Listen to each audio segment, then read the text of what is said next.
Shalom saudaraku, bagaimana kabarnya? Kembali berjumpa dengan saya Susi dalam program Tuntunan Ilahi. Mari kita bersatu di dalam doa.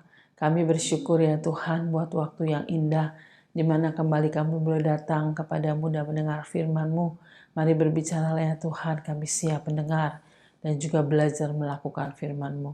Terima kasih Bapa, dalam nama Yesus kami sudah berdoa dan mengucap syukur. Haleluya, amin.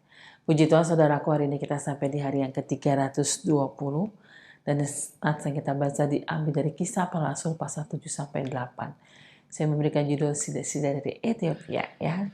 Setelah Filipus pergi ke Samaria dan ada begitu banyak orang yang dengan bulat hati menerima pengajarannya dan akhirnya mereka percaya kepada Tuhan. Kuasa Tuhan, lawatan Tuhan terjadi luar biasa di Samaria. Tetapi kemudian bangkitlah malaikat Tuhan kepada Filipus dan berkata, bangunlah dan berangkatlah ke sebelah selatan menurut jalan yang sunyi dari Yerusalem ke Gaza, di jalan yang sunyi ya. Kemudian lalu berangkatlah Filipus ya, dan kemudian dia menemukan ada seorang Ethiopia ya. Dia adalah sida-sida penatua dan kepala perbendaraan Sri Kadangke, Ratu Negeri Ethiopia ya. Dia pergi ke Yerusalem untuk beribadah. Dan pada waktu itu di dalam perjalanan pulang, dia duduk dalam kereta sambil membaca kitab Yesaya ya.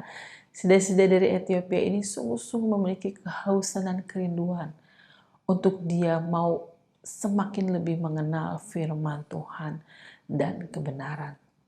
Dan dikatakan firman Tuhan mengatakan bagaimana akhirnya Filipus pun bersama dengan dia menceritakan tentang Yesus kepadanya. Dan sehingga akhirnya sida-sida itu begitu terbuka hatinya dan akhirnya pun dia ingin memberikan dirinya untuk dibaptis ya. Ketika dia melewati air, dia berkata, apa salahnya kalau aku dibaptis, dan saat itu juga dia dibaptis ya. Dan firman Tuhan mengatakan kemudian roh Tuhan kembali melarikan Filipus ya, seperti itu. Saudaraku, akhirnya sida-sida dari Ethiopia ini sungguh-sungguh menjadi orang percaya yang luar biasa. Dia boleh melayani kembali ke tempatnya, dia menjadi orang yang dipakai Tuhan untuk gereja di sana. Ya, di kota dia.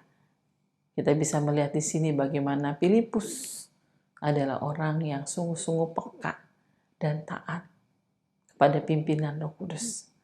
Ketika Roh Kudus berbicara untuk dia bisa pergi dan bertemu dengan sida-sida dari Ethiopia ini.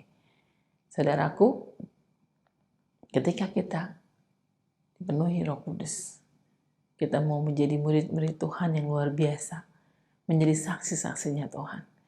Kita harus memiliki kepekaan, membiarkan Roh Kudus yang akan memimpin dan menuntun kita, mempertemukan kita dengan orang-orang yang terbuka akan Injil, sehingga mereka pun bisa diselamatkan, dan akhirnya mereka pun bisa dipakai Tuhan dengan luar biasa. Dan hal yang berikutnya yang kita pelajari adalah ketika kita memiliki kehausan dan kerinduan untuk semakin lebih mengenal Tuhan, Tuhan juga akan membawa kita kepada perkara-perkara yang ajaib di dalam kehidupan kita. Ya. Mari kita senantiasa terbuka. Mari senantiasa kita peka. Mari senantiasa kita taat mengikuti pimpinan Tuhan, pimpinan Roh Kudus dalam kehidupan kita.